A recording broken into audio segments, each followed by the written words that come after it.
had questions for tomorrow.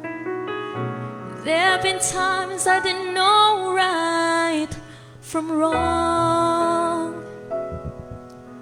But in every situation, God gave me blessed consolation that my trials come to only make me strong. Thank you, Lord. 'Cause through it all,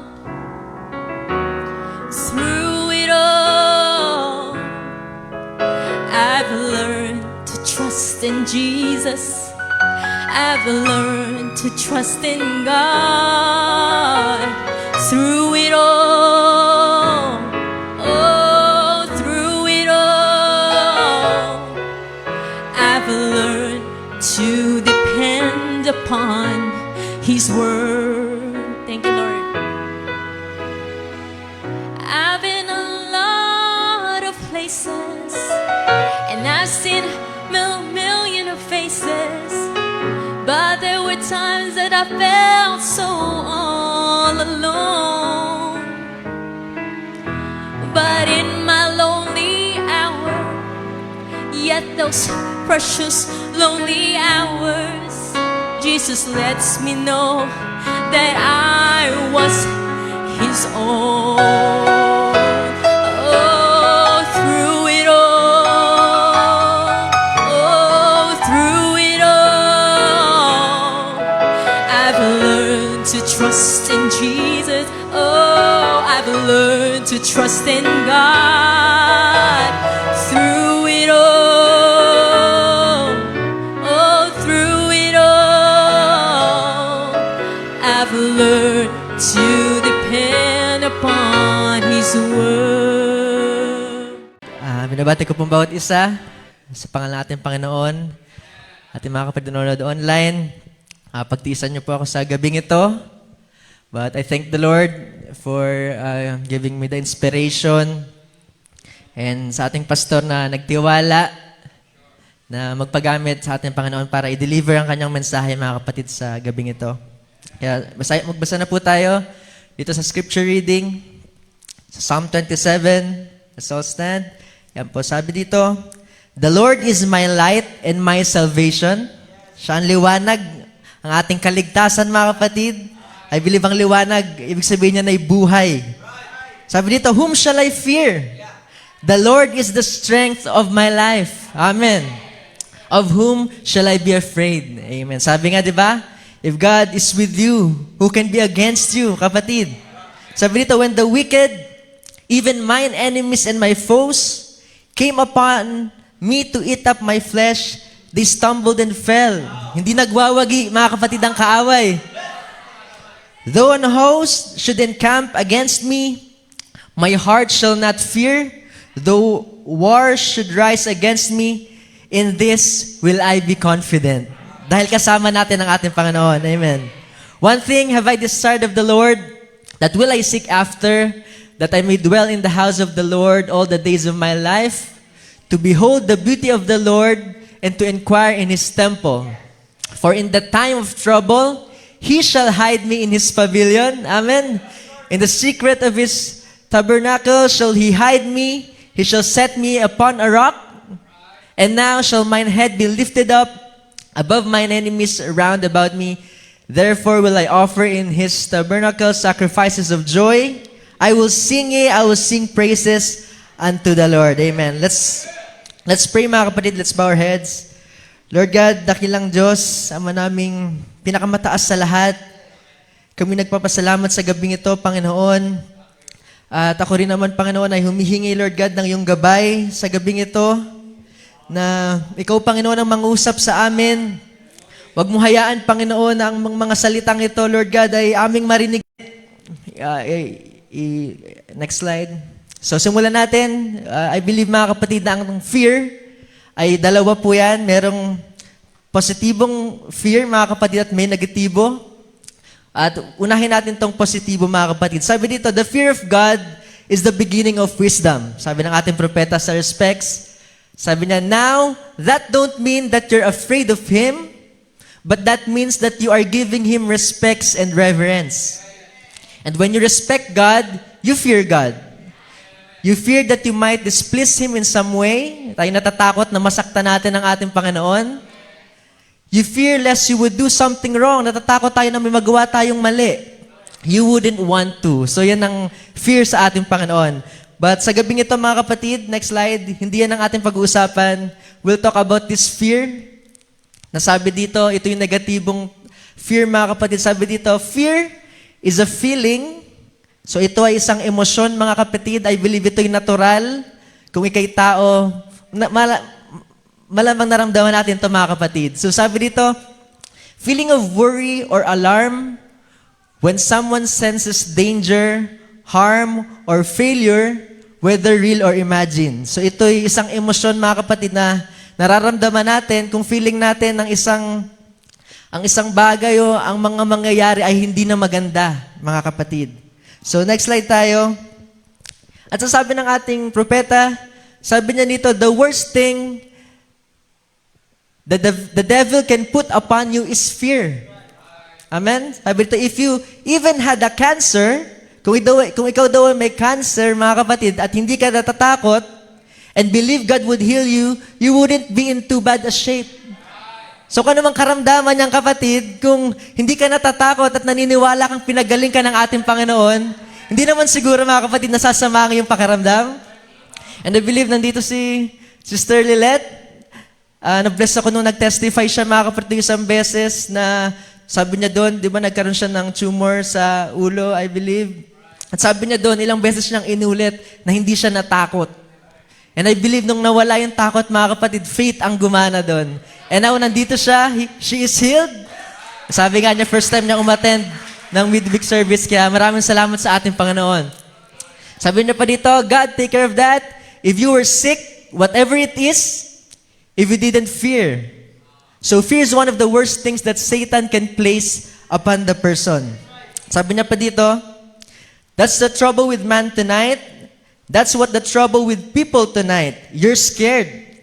That's the biggest curse there is on the full gospel people or any other people. Is because they are afraid.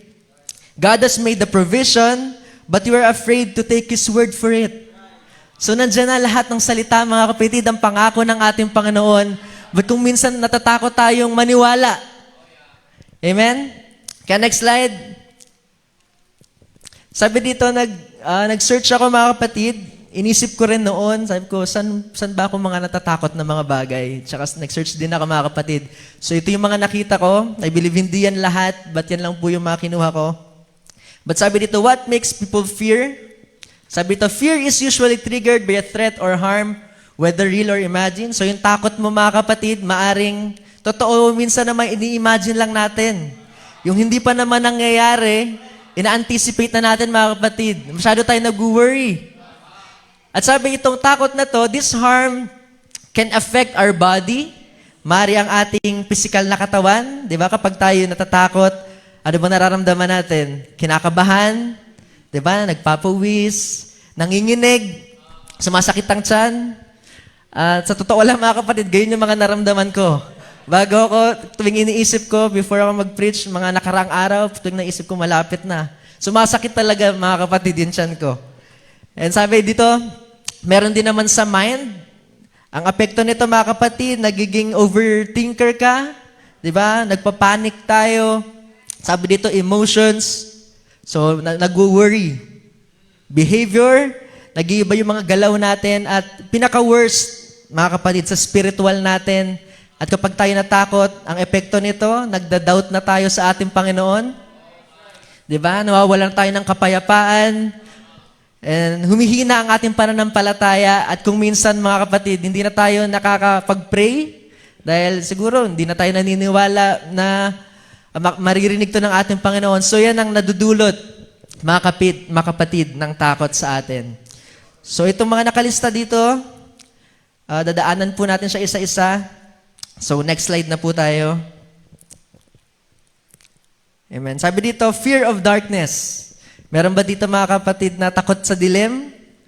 I believe mga bata, mga ganyan, takot sa dilim. It could be literal mga kapatid. So I believe kasi natatakot tayo sa dilim dahil hindi natin alam kung ano yung lalabas. Diba? Fear of the unknown. Tapos minsan yung imagination, talagang gumagana yan.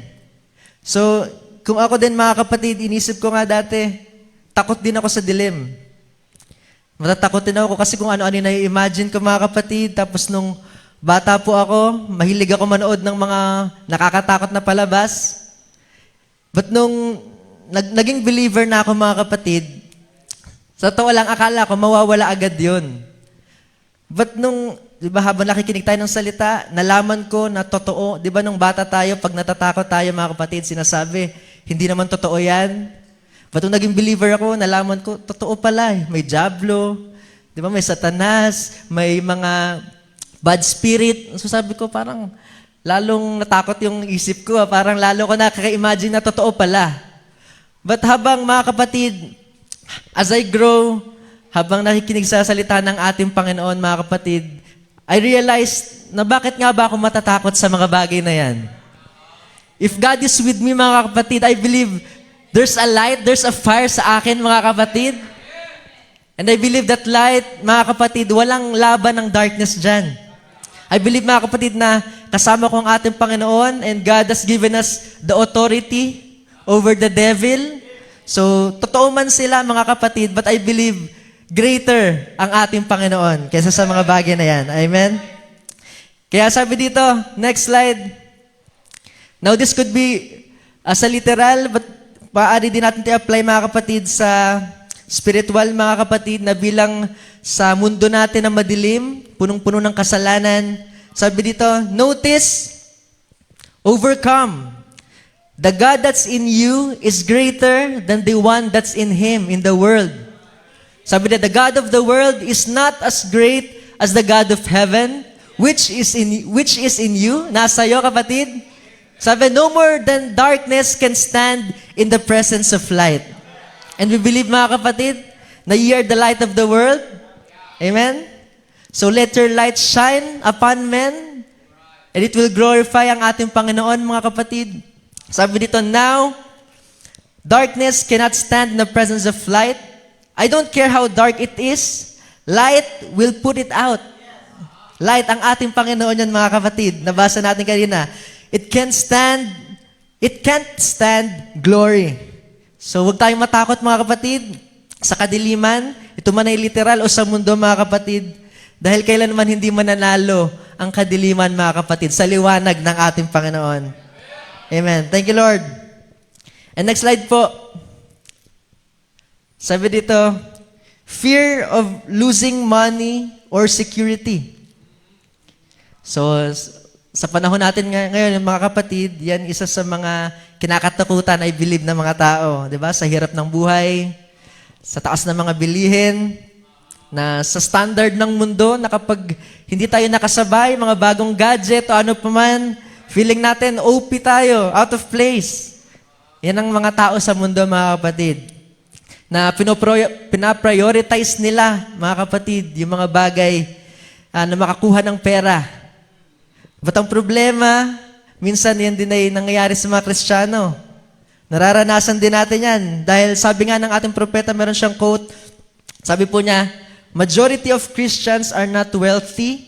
Sabi niya, they are on the poor side. So mas marami, mga kapatid, mga Kristiyano na mahihirap lamang. But I believe, mga kapatid, ang true Christians do not seek treasures below, mga kapatid. They seek the treasures above. Amen? But sa hirap ng buhay, nalilimutan natin, mga kapatid, ang mga bagay na to. Siguro na masyado tayo nagtatrabaho, inuubos natin ng oras, di ba? Sinasabi nga, nag-overtime. Minsan kahit may mga trabaho ng service, ay inuuna pa natin, mga kapatid, yung trabaho natin. So ito nako-compromise ang salita ng ating Panginoon, ang mga services natin, mga kapatid. So mas napofocus na, mga kapatid, sa pangangailangan ng laman kaysa sa pangangailangan ng kaluluwa. At wag iwasan natin manang mangyari yan, mga kapatid. Sabi pa dito, extreme focus, di ba? Sa security, sa future. Masyado tayo nag-iisip ng malayo na hindi natin alam, mga kapatid. Sabi nga, tomorrow is not promised. Hindi mo nga alam, kapatid, kung mabubuhay ka pa bukas. So masyado nating iniisip, nag-overthink tayo. At nalilimutan na natin mga kapatid na mabuhay sa tamang oras mga kapatid, sa panahon na ngayon. So sabi dito, ay mamaya na po yan, so I have a notes here, sabi dito mga kapatid na, hindi ba tayo naniniwala na kapag inuna natin ng Panginoon, ay mas kaya kanyang i-bless?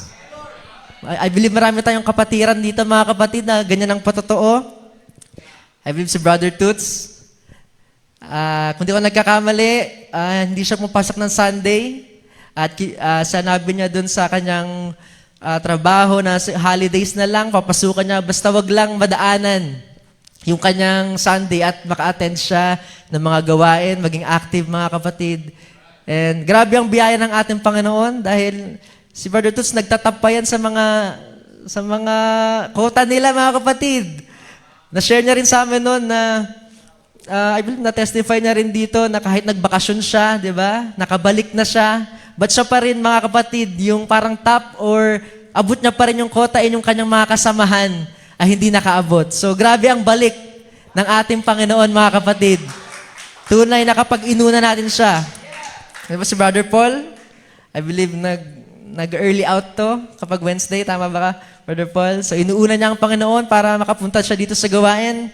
And naalala ko rin yung testimony ni Sister Camille noon.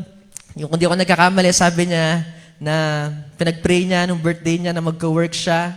Tapos binigay ng ating Panginoon. Kaso natatamaan yung gawain.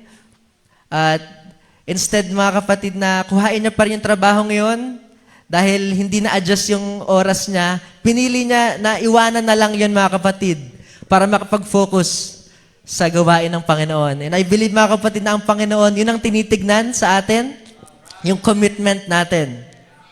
Amen?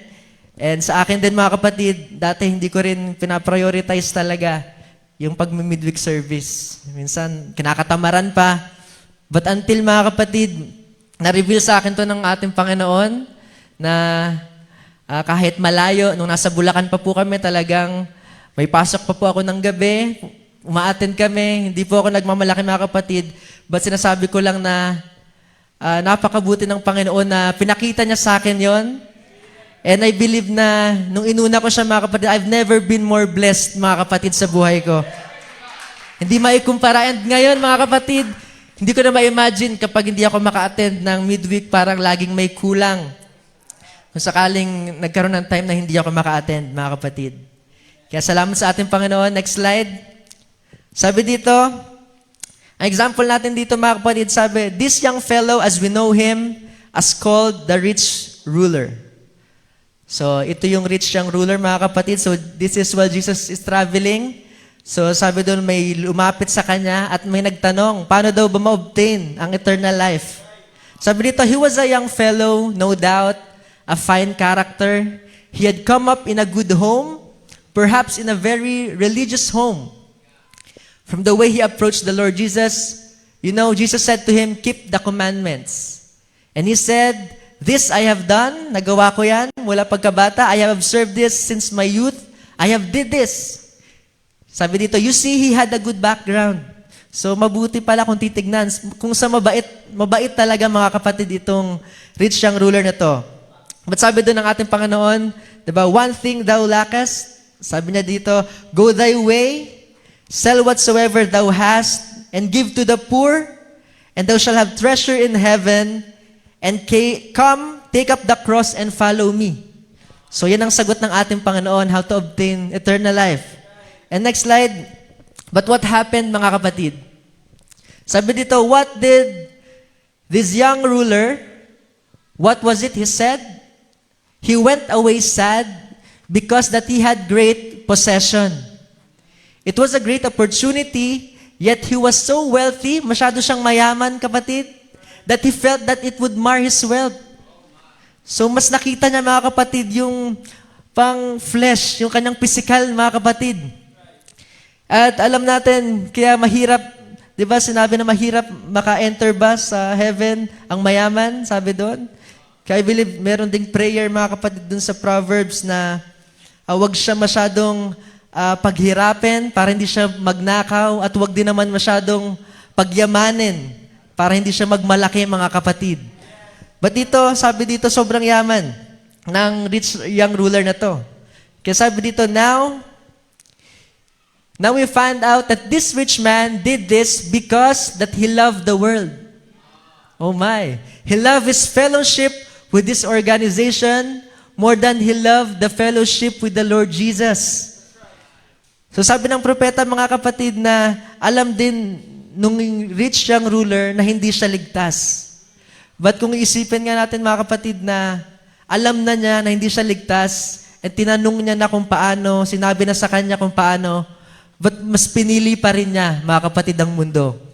At nawa, huwag ganito ang ating isip, mga kapatid, na mas pipiliin natin ang mga pleasure ng katawan na to kaysa sa ating kaluluwa. Di ba sabi? What does it profit a man if he gain the whole world but lose his own soul, mga kapatid?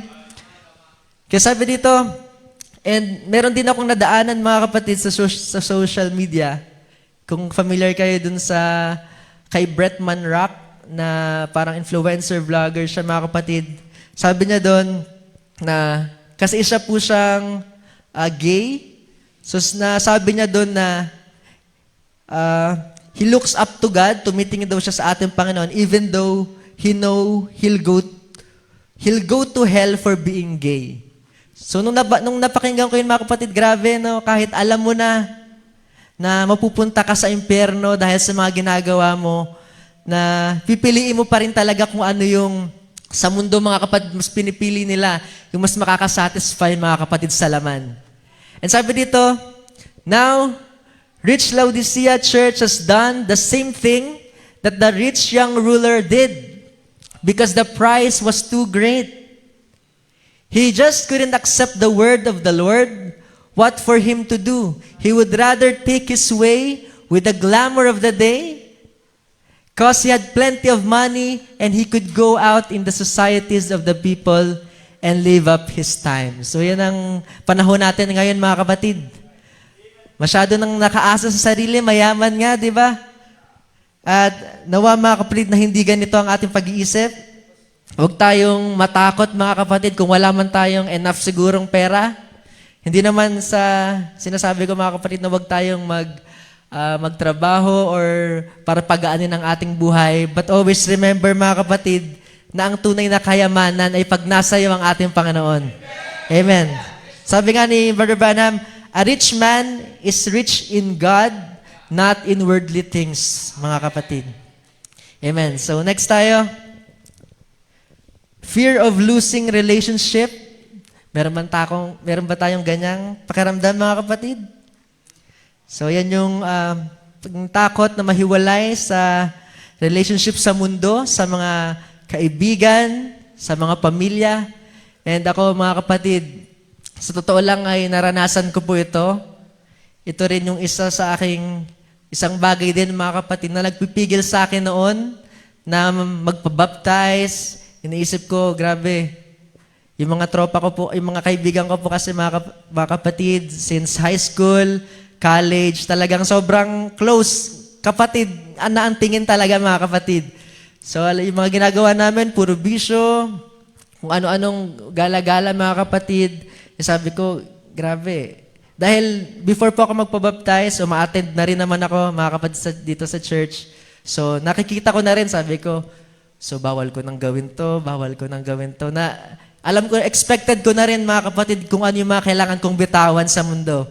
So before ako magpabaptize, sabi ko, kaya ko ba to? Chinachat ko pa yung isa kong tropa noon. Sabi ko, kasi ganito ganyan.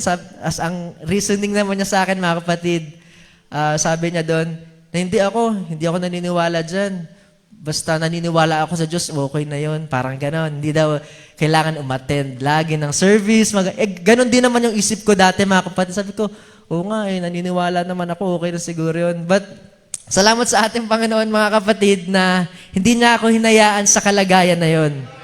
Pinakita niya sa akin, marami siyang mga pinakita sa akin, mga kapatid, na kailangan, nagpapasalamat ako dahil sobrang biyaya ng ating Panginoon, mga kapatid. And hindi lang yon, nung naging believer na ako, Means dahil unbeliever po yung pamilya ko mga kapatid, sa amin po, ako lang po yung believer. Before po ako ikasal kay Sister Jikay, so sabi ko, grabe.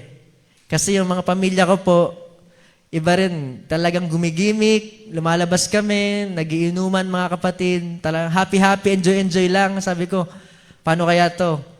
So, there's also one time mga kapatid, i-share ko na rin na nung college po kasi, ako medyo sumasayaw po ako sa school. Tapos sa family po namin, meron po kaming, dati po kapag may mga event or may mga sinasabihan po na magsayaw kami, mga pinsan ko, tuturuan ko po sila, ganon. Tapos there's one time mga kapatid, nung believer na po ako, nag-request, ganon ulit. Sabi ko, nako, paano kaya to? Ang hirap, pamilya. Kasi, syempre, hindi naman nila ang yan ang mahirap mga kapatid sa mundo, hindi nila nagigets. Yung kung ano yung ating pinaglalaban, kung ano yung ating pinaniniwalaan. At mahirap siyang explain mga kapatid. Kasi parang nonsense sa kanila, kahit yung mga paghikaw, nung tinatry ko explain, parang ang hirap intindihin, mga ganun kapatid. So, nangyari nga yun sa amin. So, hindi ako pumayag. So, nagkaroon ng hindi magandang hantong mga kapatid. So, medyo nagkatampuhan. So, sabi ko, grabe, ang hirap din. Mahirap din talagang mawalan or magkaroon ng separation, mga kapatid, ng relationship. But sabi nga, yan ang kailangan nating gawin. Let us separate ourselves, mga kapatid, sa mundo. Diba? Be not unequally yoked sa mga unbeliever. Miski mga kapatid, si Abraham, alam natin na yan ang ginawa. Nag-separate siya kay Lot. And until that happened, mga kapatid, dun niya na-receive yung full blessings ng ating Panginoon. Next slide tayo. And example natin dito, mga kapatid, ay Lot's wife. Sabi dito, she set out to go out with Lot, follow her husband, her children, her loved ones, but it wasn't in her heart. So maaring naglilingkod itong asawa ni Lot, mga kapatid, but hindi siya fully convinced, mga kapatid. Sabi ito, she still loved the world. So it's possible you can make a start and still be in the world in you. See, she never overcome. And even though she was well on the road, habang naglilingkod, it finally overthrew her. So siguro kahit naglilingkod, may pagkakataon talaga na madadapa siguro or matetempt, mga kapatid. Sabi niya dito, she had to take that one big, long, last look. And we know naman, mga kapatid, nung pinaalis sila sa Sodom and sa Sodom, mga kapatid, ay sinabihan sila ng anghel na wag nang lilingon. And sabi dito, she had to take that one big look, long, last look. There's where she got caught. Sabi, don't even look back. Don't have no desires. So sa ating mga laman, mga kapatid, noon, yung mga ginagawa natin, di ba? Nung tayo nasa mundo pa, sabi dito, don't have no desires. Keep going.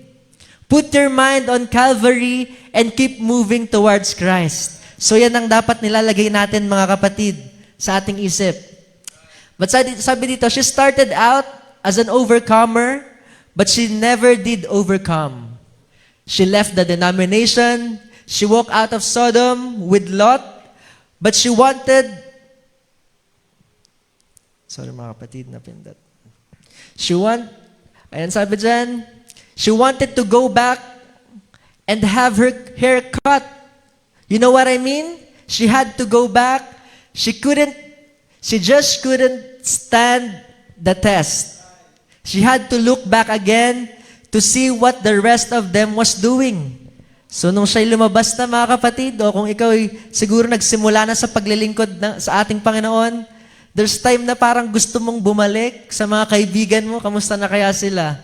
Diba? Gusto mo sigurong makipag-bonding ulit, mga kapatid. Sabi niya dito, oh, you know, I had some good friends down there after all. At ito ang matindi, mga kapatid, sabi niya dito, and after all, this might be just a little move. I don't know whether it could be right or not. So sabihin, mga kapatid, yung asawa daw ni Lot, nung lumabas, sa paglilingkod, mga kapatid, hindi siya sure kung tama ba ito o hindi, yung kanyang paglilingkod, yung kanilang pinaniniwalaan. Sabi nito, I've only got this man's word for it, though he's my husband. At tinipo ito, mga kapatid, sa isang pastor. Sabi dito, but yet, your pastor is your husband sa local church, mga kapatid. Diba? Siya ang ating ulo. Sabi dito, spiritually speaking, now, whether it could be right or not, I don't know. So, ibig sabihin, itong asawa ni Lot, maaring hindi siya naniniwala. Kumbaga, sa isang mananampalataya, mga kapatid, hindi siya sure sa kanyang mensaheng tinanggap. Sa church, siguro na ina-attendan niya, hindi siya sure kung yung pastor ba. Wala siyang tiwala, confidence, mga kapatid. Kaya sabi niya dito, then if you're not perfectly satisfied, you're not perfectly know that it's the Word of God, then you can't go.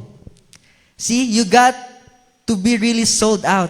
You've got to know, not just say, well, I see others doing it. I see a sign. So ang paglilingkod daw, mga kapatid, hindi to sama-sama lang. Hindi to na nakikita mo, naglilingkod, ay, sige, sama na ako. Siguro may nagtaas ng kamay, makikitaas ka ng kamay. Doon, magandang magtaas ng kamay, mga kapatid, but hindi to gaya-gaya lang. Kailangan fully convinced tayo, naniniwala tayo sa salita, sa mensahe, di ba, na ating tinanggap, mga kapatid. Amen. So next po tayo.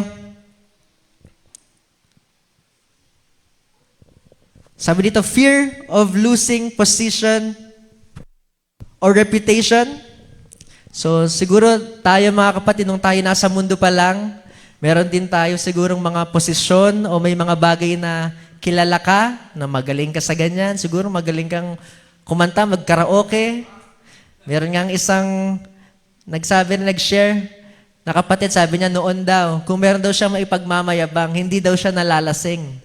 Yan sabi ng brother. Sabi ko, oh, galing ah. Pero sabi ko, naisip ko, mga kapatid, yung mga bagay na title natin sa mundo, yan yung mga bagay na hindi na natin magagamit kapag tayo nasa ating Panginoon na.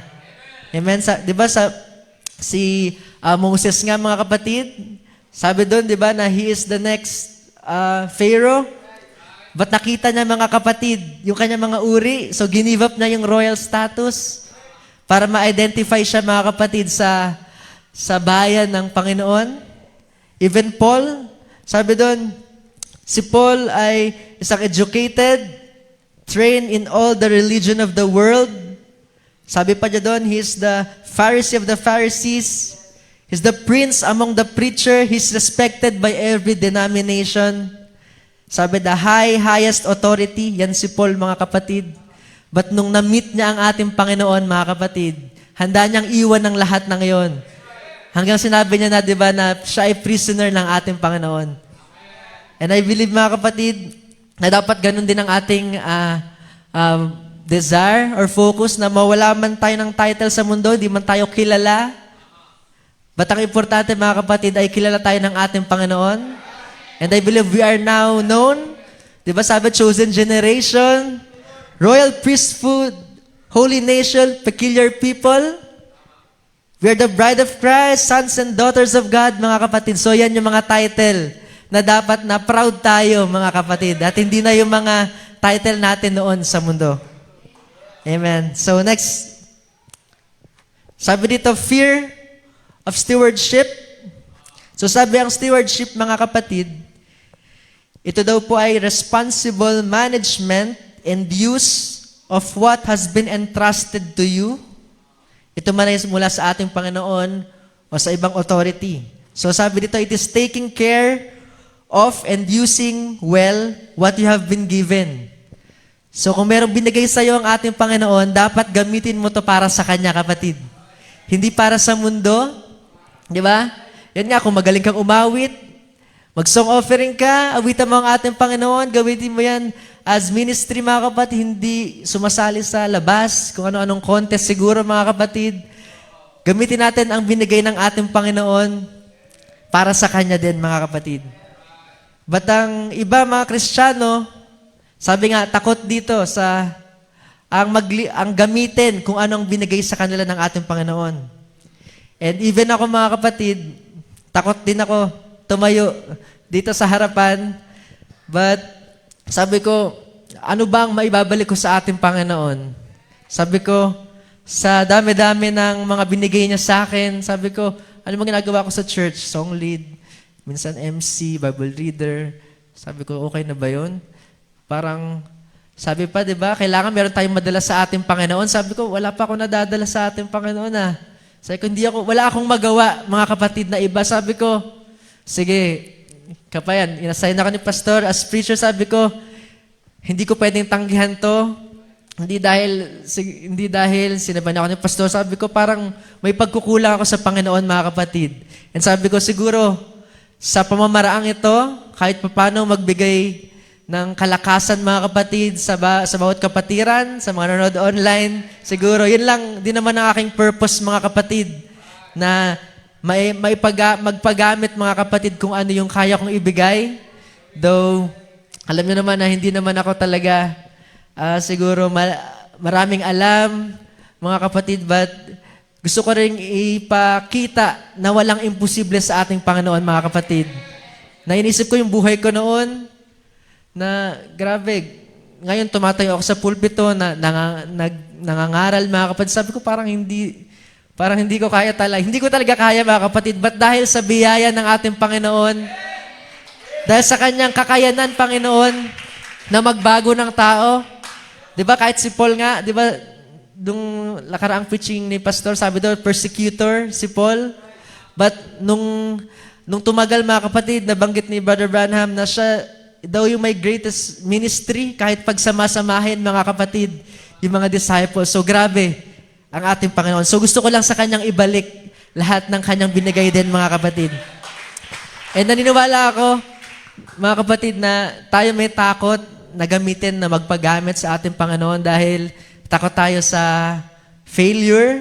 Diba? Siguro ako, kung mautal-utal ako dito, mga kapatid, or kung ano mang mangyari, ay yung mga kinakatakutan, siguro yung mga tao din, na kung ano siguro yung mga iniisip nito kay Brother Tos, yung mga judgment, but I believe na dapat hindi yun ang isipin natin, mga kapatid, pag tayo naglilingkod sa ating Panginoon. Let's just do our duty at bahala na ang ating Panginoon sa lahat, sa ibang mga bagay. Amen. Kaya sabi dito, next slide, every man will have to answer for his talent. God gives men talent and they have to use it. Some can preach like a house on fire and the other, different things. But God requires this talent. So kapag may binigay sa iyo ang ating Panginoon, dapat gamitin mo to, kapatid. Di ba alam natin yung parable of talents? Meron doon binigyan, ilan ba yun? 10, 5, tsaka 1. So yung 5 at 10 ay kanilang pinadami, mga kapatid, o ginamit. And yung isa natakot, grabe yung takot, grabe nagagawa ng takot, mga kapatid. So, walang nangyari, bumalik na yung kung ano man yung, mga kapatid. And then, nung hinanap yung tubo, wala siyang napakita. At ang ginawa, mga kapatid, ay kinuha sa kanya yung isa at binigay pa to dun sa may pinakamarami. So, kapag tayo may binigay sa atin ng ating Panginoon, gamitin natin to para sa kanya, mga kapatid. Sabi dito, the little brother here, the song leader, si brother, many others here, God has give you talent. Maybe you say, well, Brother Branham, he hasn't give me nothing. Kung yan ang iniisip mo, kapatid, you don't know. Sabi dito, you may just go try something. I-try mo daw, kapatid. Maybe you never went out and testified to somebody. Na-try mo na ba, mga kapatid, na mag-share ng buhay mo, na kung paano ka binago ng ating Panginoon? Try that. Everybody can't do that. Dahil iba-iba nga, mga kapatid. Dahil di ba, yung iba, may mga kapatiran tayo na kapag nagte-testify, grabe yung ng kanilang buhay noon hanggang na change sa ngayon. Grabe yung power, mga kapatid. I believe kasi yun yung binigay sa kanila, mag-testify. Sabi dito, maybe you can, something else that you could do. There's something you can do that you can put it to God. But now, the thing you have to do is do what the other brothers sing in his song, Yield. So sabi dito, surrender, mga kapatid. Kung feeling mo na hindi mo alam kung anong binigay sa'yo ng ating Panginoon. You're trying to figure it out, mga kapatid. Surrender, pray, mga kapatid. And ako, before ako mag-song leader doon, mga kapatid, nag-pray din ako. Sabi ko, kailangan may magawa ako sa ating Panginoon. And then, yun na nga, ang nangyari, mga kapatid. So dapat, mga kapatid, surrender sa ating Panginoon, di ba? Pray lang tayo, mag-ask tayo, kung meron tayong mga pangailangan, wisdom, ministry, mga kapatid. Kapag yan ay nasa salita, mga kapatid, ay ibibigyan ng ating Panginoon. Amen. Next slide po tayo. Fear of incapability. So, I believe bilang tao, may mga takot tayong ganito na kapag hindi natin kaya ang isang bagay, diba, kahit sa trabaho lang, kapag may pinagawa sa'yo, ay hindi ko kaya yan, ganyan. Dahil, lalo na mga kapatid sa pagpapagamit sa ating Panginoon din. Diba, minsan, ay isip natin, hindi ko naman kayang gawin yan. Itong pagpipreach, mga kapatid, hindi ko naman kaya itong gawin. But umaasa lang ako sa ating Panginoon. Kaya nga sa akin, diba, lean not unto your own understanding. Dahil totoo, mga kapatid, na kung sa ating sarili lamang, we will always be a failure. But kapag umasa tayo, mga kapatid, sa salita ng ating Panginoon, sabi niya, hindi niya tayo iiwan. He will equip us, mga kapatid. I believe na magtatagumpay tayo. And there is a promise. Hindi tayo iwan. Greater is He that is in us, mga kapatid, than he that is in the world. Amen. Yan. Next slide tayo. Ito tumutukoy kay Moses. Sabi dito, but God met him not even in church. It's under the mountain. God met him not in the hymns, but in a burning bush, and not when he was a young man, but when he was an old man. God called him after he was 80 years old. Think of it, mga kapatid. And alam natin kung ano yung pinapagawa sa kanya. Diba? To deliver the Israelites. Isipin niyo yun, mga kapatid, hindi siya tinawag nung siya'y bata pa. Na noon, mga kapatid, sabi doon siya ay smart. Diba? Sabi niya doon ay he's a military genius. So grabe rin yung mga katangian ni Moses. But hindi siya tinawag nung mga panahon na yon. Tinawag siya nung siya'y matanda na, nung mukhang siya'y incapable. Eh di ba, nagkaroon din siya ng takot, na sabi niya na hindi na siya eloquent, hindi na siya kayang mag-persuade ng tao. At sabi doon, he is a slow tongue, slow of speech ba yun, mga kapatid? But sabi dito, so sometimes we think, because we're 35 or 40, or may edad na tayo, whatever you are, you're never too old. So, sa inyo, mga kapatid, kung may mga edad na kayo, na feeling nyo, matanda ka na, wala ka nang magagawa, there's always a purpose, mga kapatid. I believe na hanggat tayo nabubuhay sa mundong ito, meron pa tayong gampanin sa ating Panginoon. Amen. So, you're never too old. You have a purpose, kapatid. Sabi pa dito, and there may be people here tonight, listening right to us, that down through your life, somewhere, you felt there was a call in your life. Kung naranasan nyo ba ito, mga kapatid, na feeling mo may tawag ang ating Panginoon. And you just never heeded to it. So, hindi mo pinapansin. Sabi ito, you'll be miserable as long as you live. Until, mga kapatid, napansinin mo yung tawag na yon. So, kung feeling mo may pinapagawa sa iyo ang ating Panginoon, pakinggan mo siya, kapatid. Diba? Nung si Jonah, mga kapatid, nung meron sa kanyang inutos na pumunta dun sa Nineveh, diba? Hindi niya pinakinggan, pumunta siya sa Tarshish, mga kapatid. And we know kung anong mga nangyari sa kanya. Puro mga trahedya, mga kapatid. And at the end, dun din siya napunta. So, kapag may tawag ang Panginoon, mga kapatid, wag na natin patagalin, sumunod na agad tayo. Dahil tayo lang din ang mahihirapan. Amen. So next slide. Sabi dito, the thing of it is, he done it. Si Moses, mga kapatid.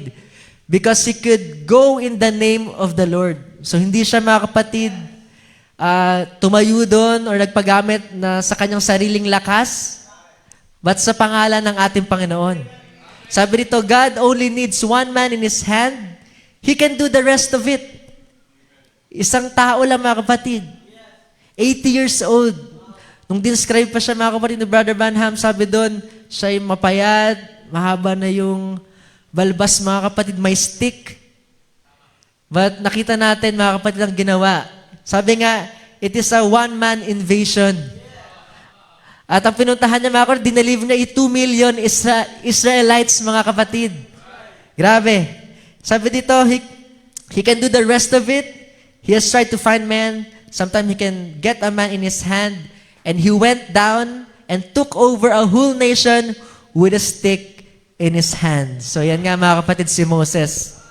Na nagawa na to, hindi sa kanyang sariling kakayanan, kundi sa tulong, mga kapatid, ng ating Panginoon. So next natin, ito may tumutukoy, mga kapatid, dun sa army ng Israelites din, mga kapatid. Sabi dito, and Goliath, many times larger than he was, great big fellow. Sabi dito, 14-inch fingers. Grabing haba, mga kapatid, 14-inch. Parang isang ganito ko, mga kapatid. Sabi, now the fingers would be that long. He's a warrior. Probably the coat of mail, yung kanyang armor, mga kapatid. Sabi dito, 300 pounds. Armor pa lang yun. 2 bigat ko, mga kapatid. Sabi dito, that he had on him a helmet, probably a metal, 1 inch half thick, a great big giant like that, walking with a weaver's needle. Yung kanyang armas, mga kapatid, sabi dito, 20-foot spear in his hand, ganun kahaba. So pag tinignan natin to, mga kapatid, sa karnal, mga kapatid, sa physical, talagang nakakatakot, mga kapatid. Sabi dito, a man like that could just stand and pick up a dozen men. So ganun siya kalaki. And throw them like that as they come up. What an opposition! And there he was, standing there, nagyayabang, mga kapatid, naghahamon. Sabi dito, don't have no bloodshed, said, let some man come fight me, and then if I win, then you all just serve me, and then if you win, then we will serve you. So yung army of God, mga kapatid, natakot. And mamaya, next slide, mababasa natin kung bakit, mga kapatid. And sabi dito, see, when the devil thinks he's got the odds on you, kung ang kaaway, feeling niya lamang siya, siguro, nandun ka sa lugar, mga kapatid, kung saan kahinaan mo, that's when he likes to make his brag. Dun siya nagyayabang. But sabi, but he met the wrong man. He met the littlest man in the country.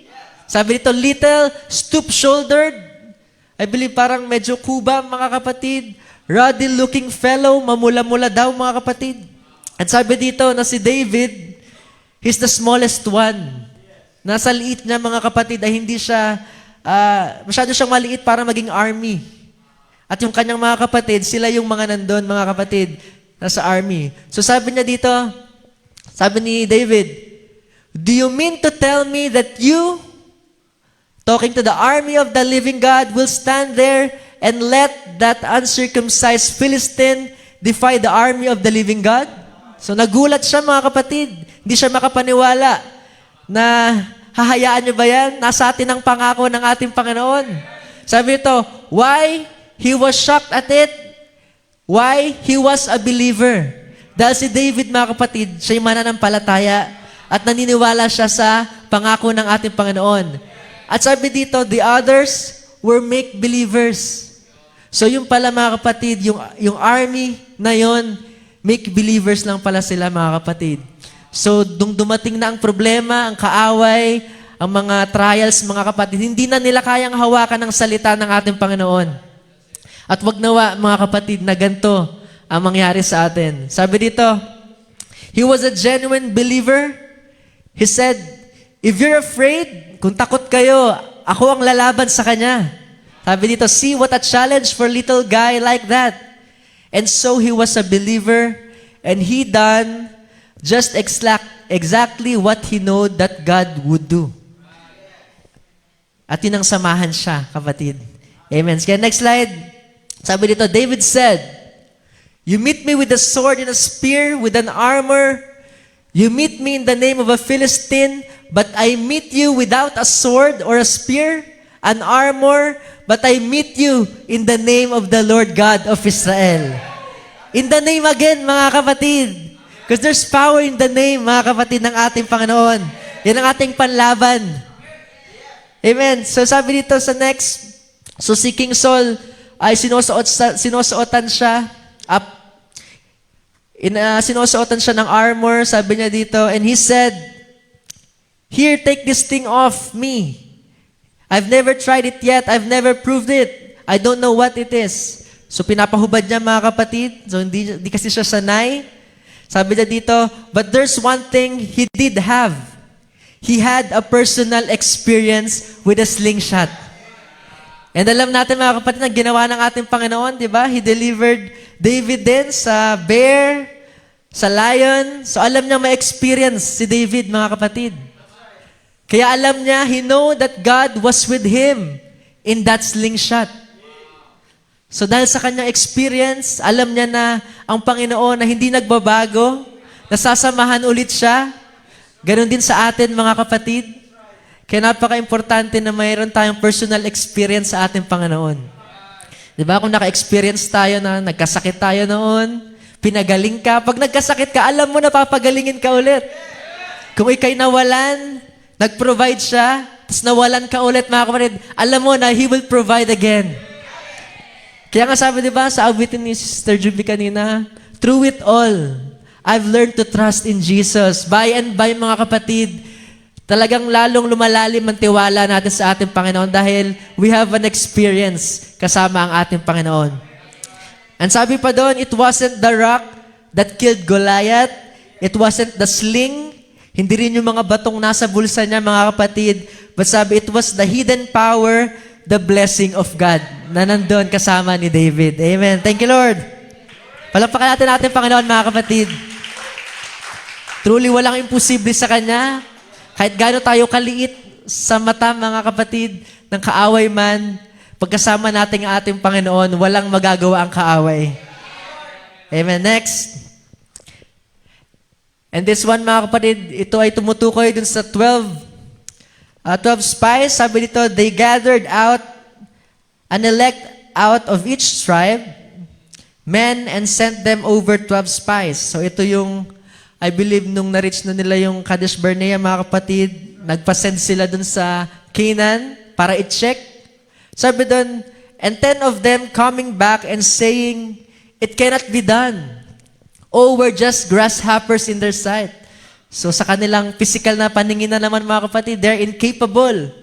Sabi dito, their cities are walled. It's a pleasant land. Sabi dito, doubting God's promise, said, it's a pleasant land, but said, we just can't take it. Hindi natin to kaya. Masyado tayong maliit. They're great walled cities, great giants of men, and we look like grasshoppers. So yan yung kanilang mga nakita. But sabi ito, but they had 2 people there. Amen. Joshua and Caleb. They wasn't looking at how big the walls was, how big the men was. They was looking to what God said. They're looking in the promise, at the promise, mga kapatid. They said, we can take it. So sa kabila, mga kapatid, ng kanilang nakikitang mga pagsubok, alam nila, nakakayanin nila. Sabi nito, that's right. And on the road back, they brought back some evidence. Nagdala pa sila, mga kapatid. Great big bushels of grapes or bunches of grapes brought back as an evidence that God had kept His word. So may dalawang naniwala, and I believe dapat ganun din tayo maniwala, mga kapatid. Na anumang tingin natin sa problema, ito man ay malalaki. Kung may pangako ang ating Panginoon, kung siya nangako sa kanyang salita, yan ang ating pangahawakan. And we know na itong ibang to, mga kapatid, ay they all perish in the wilderness, at si Joshua and Caleb lang ang nakatawid kasama yung mga new generation. So, kailangan ng pananampalataya sa salita, mga kapatid. Next slide. Sabi dito, God can't use anything that's afraid. Hindi kayang gumamit ng Panginoon kung takot ka. And ito yung story ni Gideon, mga kapatid. We know na si Gideon nung una, di ba, medyo takot din siya. Nasabi, i-deliver niya rin yung Israel, mga kapatid. Sabi niya doon na paano daw niya isa-save yung Israel. Sabi niya, mahirap lang sila and he's the least sa kanilang pamilya. But sinabihan siya ng ating Panginoon na sasamahan siya. So we know na naging successful yon, na tinalo nila yung Midianites, I believe, nakasama yung 300 na men. But before yung 300 na yon, yung unang tawag, mga kapatid, 32,000. But sabi dito, Gideon had to send them all back, was scared. So alam ng ating Panginoon, mga kapatid, sabi kasi niya doon na dahil nakakuha ng 32,000 na men, sabi niya doon, kung sino pa yung mga takot, parang pauwiin na. Dahil sabi nga, hindi pwedeng gamitin ng ating Panginoon yung mga takot.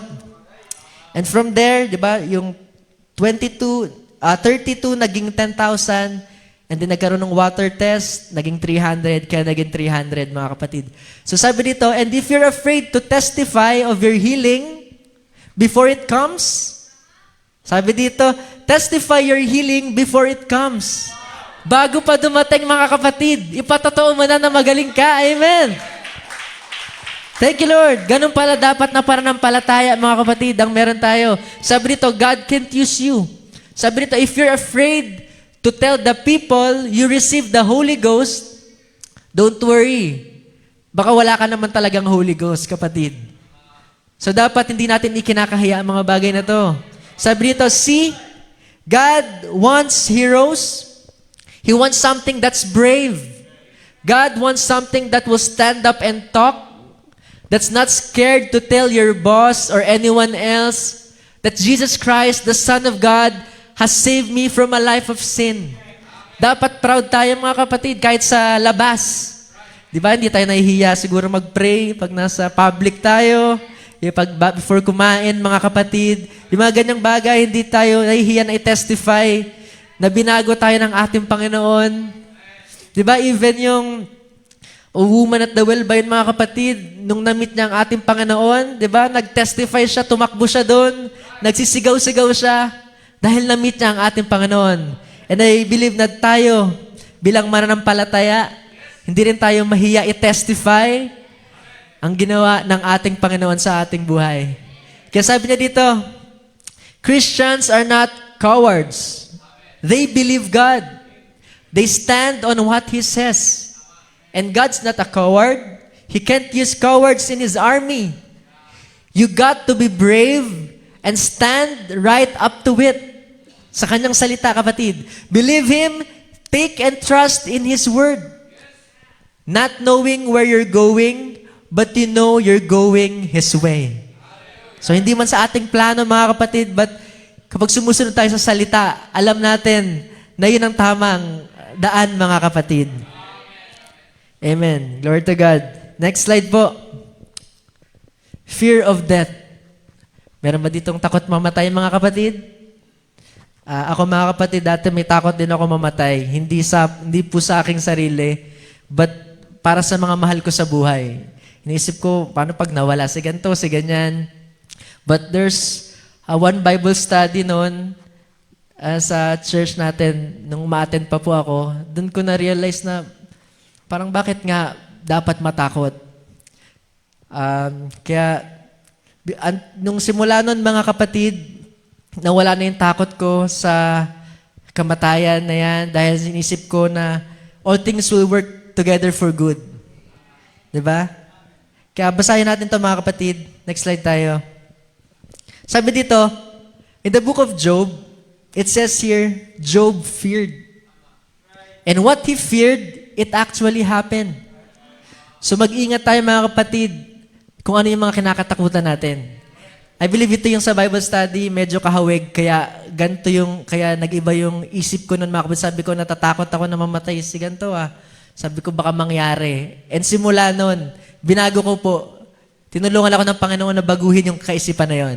Kaya sabi dito, what he feared, it actually happened. What brought it?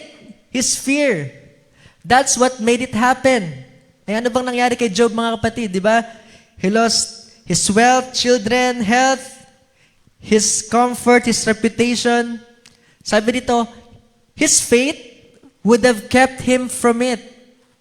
kung may pananampalataya lang mga kapatid. But sabi dito, but his fear brought it to him. He was scared it was going to happen. And it did happen. Nung natakot siya mga kapatid, saka ito naganap. Now, if he know it wouldn't happen, it wouldn't happen. Kaya sabi dito, if you're afraid, when you come by the prayer line, sabi, maybe I just haven't got the faith sufficient. Kung ikay nagpapapanalangin siguro mga kapatid at sinasabi mo na parang hindi ka totally naniniwala, sabi dito, it will never happen. Don't worry. But if you know it's going to happen, pero kung alam mo na kaya kang pagalingin o kung ano man yung hinihiling mo kapatid, it will happen. Kaya nga di ba sabi mga kapatid na we get what we expect. So kung ina-expect mo na papagalingin ka, gagaling ka.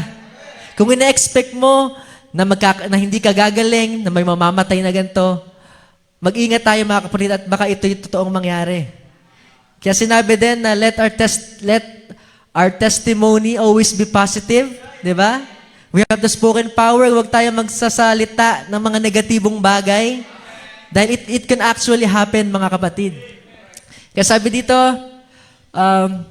see, it's a substance of something. Job had a fear that these things would come upon him, and they did.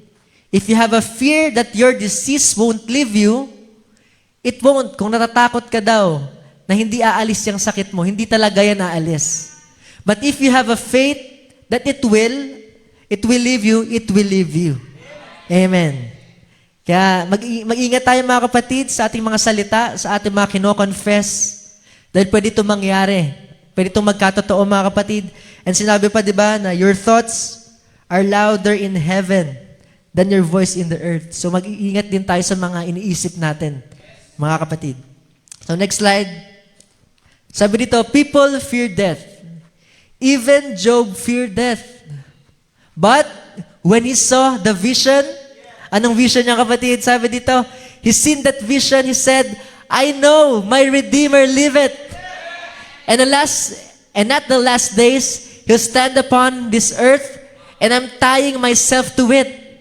So nakita niya ang resurrection ng ating Panginoon. Though the skin worms destroy this body, yet in my flesh shall I see God, whom I shall see for myself. I'm tied to it. So he said, he saw it, it was a promise of God. So nawala yung takot niya mga kapatid. Nung nakita niya ang ating Panginoon in a vision, na nag-resurrect. At sabi dito, Christ's death was an absolute. It was an absolute. It was the end of all fear to them that was scared of death. And I believe mga kapatid, yan din ang dahilan na hindi tayo takot mamatay. Hindi man tayo umabot sa rapture na pangako. May pangako din namang resurrection mga kapatid. Kaya I believe na sa tunay na Kristiyano, hindi tayo takot mamatay. Kasi we know naman mga kapatid na hanggat mayroon pa tayong purpose sa mundong ito, ay papanatilin tayo ng ating Panginoon. At kung wala na, so be it. Wala na mga kapatid. Kaya salamat sa ating Panginoon na pinakita niya sa atin kanyang pagkabuhay mga kapatid. Amen. Next. So itong story na ito mga kapatid, ay nakakwento na rin to sa atin ni Pastor. Dito sa unang picture, yan po yung si Brother Branham ay may pupuntahang kaibigan para ipag-pray. At sabi doon na pumunta siya sa field na hindi niya napansin na meron pala diyang bull. At sabi doon na yung bull daw yan ay nakapatay na. At nilipat siya dyan. So, nung sabi doon ni Brother Branham na ipupulda daw niya yung baril niya, iniwan daw niya sa kotse. So, parang sabi niya na ready na siyang i-face yung kanyang kamatayan. But sabi niya rin doon na instead daw na magalit siya dito sa bull na to, sabi niya, he felt the love. Nakaramdam daw ng pag-ibig si Brother Branham. Kaya sabi niya, parang nag-sorry siya doon kapatid. Sabi niya, na-disturb niya daw. So, Until noon, yung nag-charge na sa kanya, malapit na, then biglang tumigil. And then, bumalik lang din, mga kapatid, dun sa kanyang bago siya tumayo. So, nagsorry lang si Brother Branham noon. Sabi niya doon na servant siya ng Panginoon, na hindi naman niya gustong manggulo. But the fear was gone. Nawala yung takot niya na naramdaman niya nung una. And dito naman sa next picture, diyan naman yung nagmomow si Brother Branham at nasanggi niya, I believe, yung nest. At sabi doon, nagsilabasan sila, tapos parang pinalibutan siya. And then, ganoon din ang nangyari. Instead na parang magalit siya, nakaramdam siya ng love, mga kapatid. At basahin natin, sabi dito, The devil's what makes wild animals want to hurt you. Ang kaaway daw pala, mga kapatid. And if you can produce in your heart the right kind of love towards the most horrible beast there is in the woods or the desert, that beast won't harm you. So kung meron daw tayong pag-ibig, mga kapatid, hindi ka kayang sakta ng hayop na yon. Katulad ng na-experience, kapatid, ni Brother Branham. Sabi dito, that's right, I know it by experience, but you can't pretend it. Hindi ka pwede magkunwari. Siguro na parang iaamuhin mo. Dapat totoong pag-ibig, mga kapatid. Sabi dito, He knows whether you do or not. So, miski yung hayop, alam niya rin siguro kung totoo bang umiibig to, nagmamahal. Sabi niya, there's something about Him that He knows it. Sabi dito, but if you're really not afraid, I've never seen anything that would hurt you. No matter a lion, whatever it might be, di ba? Kaya nga, nung nakikita ko rin, mga kapatid, sa social media, kung nakikita nyo po yung mga video na isang lalaki na nag-aalaga ng mga leon, ng mga tiger, mga kapatid, sabi ko, grabe, posible talaga yung ganito. Siguro dahil may pag-ibig yung lalaking yun doon sa mga hayop, kaya siguro magaan din ang kanilang mga loob. Sabi dito, whatever it might be, He will walk away from you. Sabi, but if you run or act like you're scared, or something, you'll get killed. So you can't just make it up. You got to really know it in your heart that you're not afraid. So yun pala ang key, mga kapatid. Pag-ibig pa rin. Kasi ang pag-ibig, we know na it casts out all fear. Next slide. Sabi dito, there's only two faculties that govern a human, and one of them is faith, which bring results, and the other is fear, which has no value in it at all. Faith is of God. Fear is of the devil. Fear makes you weary. Fear makes you wonder. And sabi niya dito, don't be weary, don't be scared, don't be upset. Just have faith and believe. And the only way you can have faith, you have to love first. Amen. For love produces faith. Diba? Dahil kapag tayo umibig, mga kapatid, tayo nagtitiwala dun sa iniibig natin. Sabi dito, for perfect love, get it? Perfect love casts out all fears. Kaya sabi dito, love has no fear. Love casts out fear. And I notice in my meeting so much that when I come into the people, one of the great things I find them is fear. And what makes fear is lack of confidence. So kaya daw tayo natatakot, mga kapatid, ay nagkukulang yung kumpiyansa natin. Ibig sabihin, hindi tayo nagtitiwala. So, ibig sabihin, kung tayo natatakot, hindi tayo nagtitiwala sa ating Panginoon. Sabi dito, if you lack confidence, it will make you fear. But if you love, it casts away that fear. And that's the way God wants His church. Not so many as charter members. He wants members that's loyal and loves and believes and has confidence in Him. Yun ang kailangan ng ating Panginoon.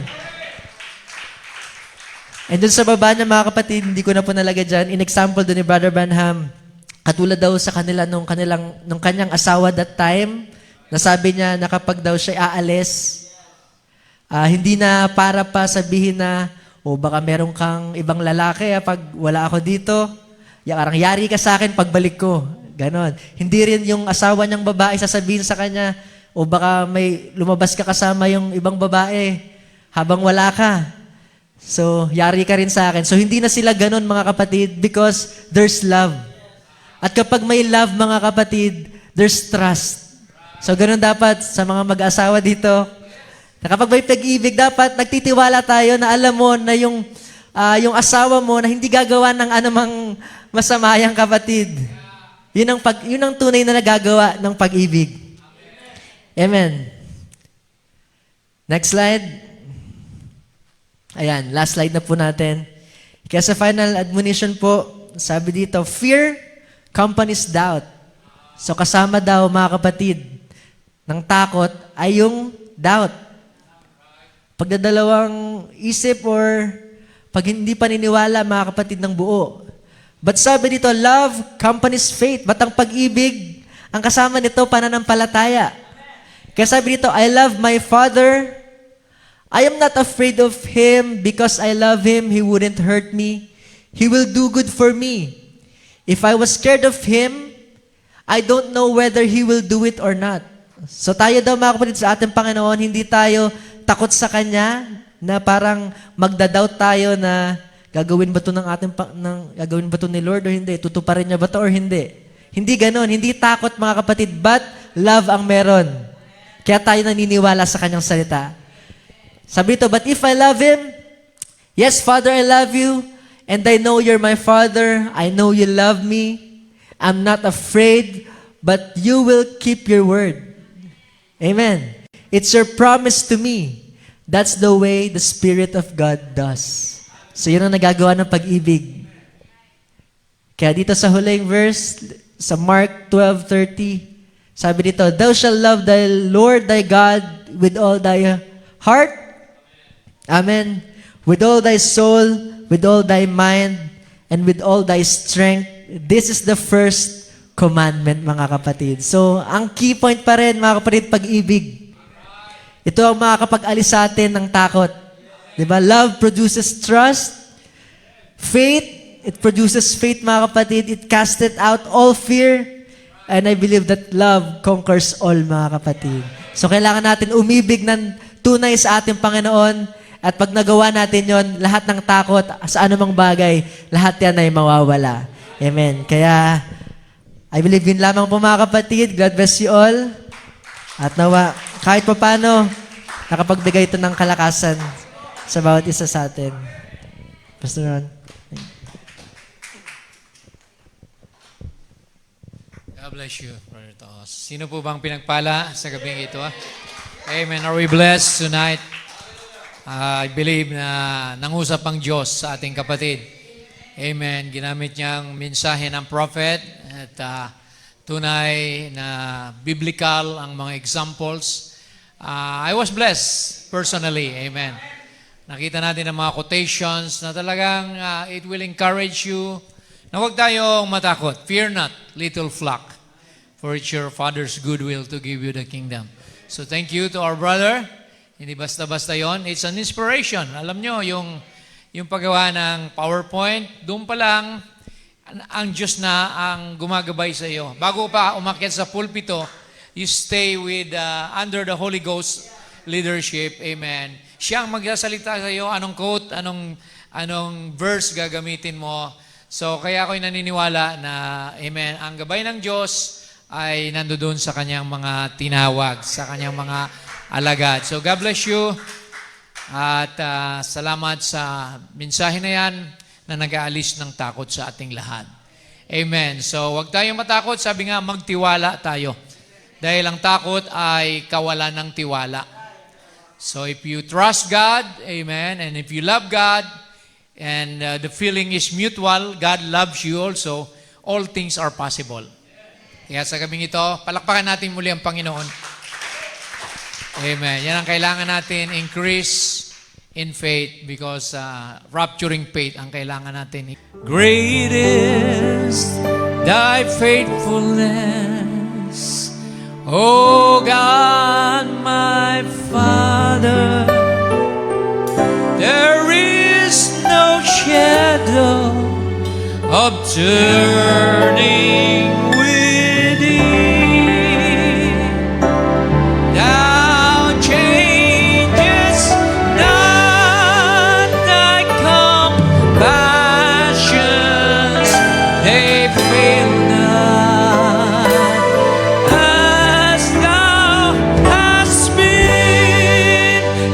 forever will be. Great is thy faithfulness. Great is thy faithfulness. Morning by morning, new mercies I see. Lord, I have needed thy hand hath provided. Great is thy faithfulness, Lord, unto me. That's right. Hallelujah. Summer and winter and springtime and harvest, sun, moon, and stars in their courses above. Join with all nature in manifold witness to thy great faithfulness, mercy, and love. Oh, great is thy faithfulness, Lord. Great is thy faithfulness. Morning by morning, new mercies I see. All I have needed, thy hand hath provided.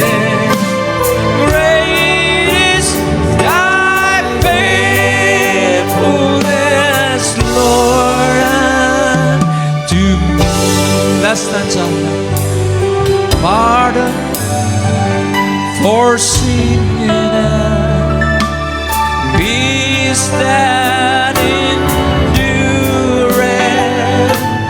Thy own dear presence to cheer and to guide. Strength for today and bright hope for tomorrow. Blessings all mine with 10,000 beside. For the last time now. Oh, great is thy faithfulness. Great is thy faithfulness. Morning by morning, new mercies I see. All I have needed, thy hand hath provided. Thank you, Jesus. Great is thy faithfulness, Lord, unto me. Oh, dakila ka, O Diyos. Salamat. Thank you, Jesus. Thank you, Lord, for your faithfulness. Thank you for your love and kindness. Thank you for your mercy and grace. Salamat, Lord, sa lahat-lahat ng iyong pag-ibig, pagpapala, pangunawa, pagpapatawad sa aming mga kasalanan, Panginoon. Di ka nagkulang, O Diyos. Dakila ka sa aming buhay, Panginoon. Glory be to your name, Lord Jesus. Thank you for the message tonight. It removes all fear, all doubt, Lord God, from our hearts. Tunay, Panginoon, hindi ka nagbabago. You're the same yesterday, today, and forever. You never changed, Lord. You're still Jehovah Jireh that provided all our needs. Jehovah Rapha, Jehovah Shammah, Lord, the healer, of our diseases, Lord Jesus. Thank you, Father God. Kulang pa ang aming mga awitin para pasalamatan ka sa iyong kabutihan at gandahang loob. Lord, thank you so much for your word. Higit sa lahat, salamat kay Brother Tos na ginamit mo sa gabing ito. Salamat, Panginoon, sa mga salita na, Lord God, walang hanggan, Panginoon, at tumimo sa aming puso na magagamit namin na panlaban sa mga gawain at lalang ng dyablo, Panginoon. Lord, di kami matatakot dahil kasama ka namin. We will never fear nor doubt, Lord, because you are always with us. You promise to never leave us nor forsake us until the end of the world. Thank you, Lord God, for your blessed assurance, Lord.